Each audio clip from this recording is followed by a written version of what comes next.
waxaad xusuusan kartaan maalmahan social media wixii dhex yaalay habar wasiirada oo dawladda Soomaaliya ka tirsan oo maxfal meel dhan oo la marayo oo public ah maradii gogosha lagu seexanayay sarwaalkii raggu ay gogosha ku seexanayeen hatta ma sarwaalkii banaanka loogu baxay waa sarwaalkii sariirta ayay la taagan tahay oo isku sawiraysaa markaasay social media soo dhigaysaa hatta inda adayga iyo xishood darrida iyo sirrig la'aantu waxay gaadhay heerkaasay gaadhay hatta dumar caadiya ma waa islaan 60 jir ka weyn maxaa kuu hadhay oo da'danaad isu qaawin oo maxaad raadinaysaa risaalada ay diraysiyo fariinta ay diraysa habartaasi ma taqaan adiga waa fariin risaalay xambaarsan tahay ma aha bilaash ma aha risaalay xambaarsan tahay barnaamij waay wax yar ka horna mid kale waa tii iyaduna lahayd xeerkii jinsiga iyo kufsiga wadaadaan loo diiday oo ka hor yimid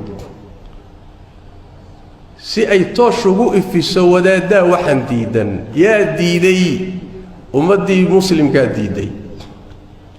baarlamaankii baa diiday wadaad cid aan ahayn baa diiday wax urayaad meesha keenteen oo laga yaqiiqsado oo qashin ah rag waa isguursado dumarkuna ha isguursadeen ninkuna xaaskiisa hadduu u tago waa zino hadduu kufsi baa la yidhaahdaa hadday labadan taata caadi isu ogolaadaanna zina maaha xor weeye way isfuulfuuli karaan waxaasaa intay la shir yimaadeen oo ummaddu maya tidhi bay doonaysaa inay tidhaahdo dhowr wadaad baa noo diiday dhowr wadaad oo kuwa waa madaxdii maxay shareecadu u tidhi war guryihiinna jooga waxa ay wax ka daran baa laga baqay عقلي يا علمي يا قرشو يا حشود يا سريك يا مجرتو أمام الملأ والله دي وفرس بالواحد اسوي ديسا دمركي صومالي دا أها مركي كنتون طافان وليحدن قادان oo ay siyaasadha weystaan oo baabka galaan bal waxaad isweydiisaa maxaa diinta ku diray maxaa diinta shaqo uga dhigay maxaa waxayna garanaynin ay u galayaan maxay qiyamka iyo akhlaaqda ummadda u weerarayaan maxay gaala iyo qashinkeeda u soo urursanayaan bal isweydii imisa dumar laga qabanaya diinta ilaah imisa laga qabanaya na ka joog na xageed u socotaa na maxaad ka hadlaysaa laga celinaya xagee laga celinaya waxaad garan kartaa barnaamijku waa barnaamij ayaga ka sareeya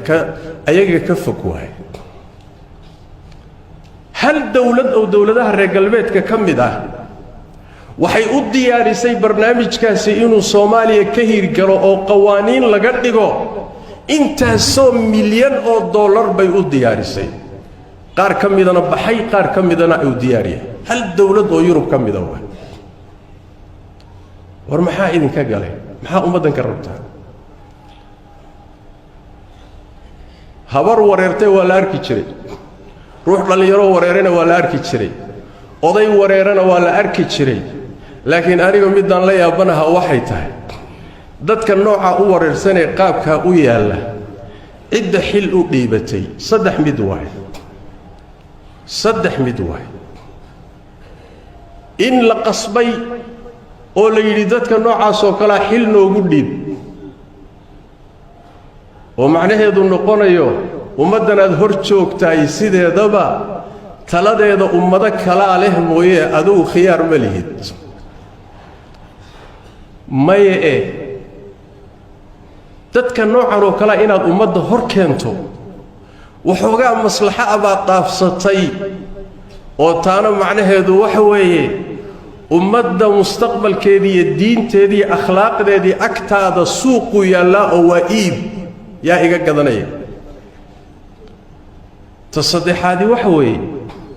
dadka noocan oo kaliya barnaamijtay wataan baabad waafaqsan tahay oo waaba kula quman tahay